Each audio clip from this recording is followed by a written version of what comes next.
जय त्रिपुरे देवी कामेश्वरी माधव सुंदरी श्रीविद्ये शिवशक्तिस्वरूपिणी त्रैलोक्यमोहे कलावती श्यामे श्यामलदेह मंजुलतरां शारद्रि गंगाधरां कांची कांचन मौलि मंजुलकचां कंचन वर्ण प्रभां वाणिमावणि मंजुलार्चितवदां त्रयोतोदितां त्रैलोक्यं त्रिपुरेन्द्र कन्यकयुतां तां त्रिपुरां भावये श्रीनाथ श्रीकण्ठ शिवैति भिन्नोऽपि न भिन्न परं ब्रह्मत्तसस्यैव शक्तिरूपं त्रिपुरे देवी नमो नमः।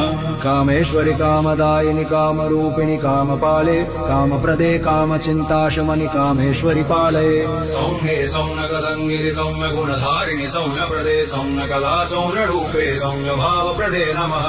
कल्याणी कल्याणदायिनि कल्याणरूपिणि कल्याणे कल्याणगात्रे कल्याणि मे कल्याणं कुरु सर्वदा त्रिपुरे देवी त्रिपुरसुन्दरी त्रिपुरभैरवे त्रिपुरेशिः त्रिपुरमाते त्रिपुरविन्यस्ते त्रिपुरार्चिते नमो नमः।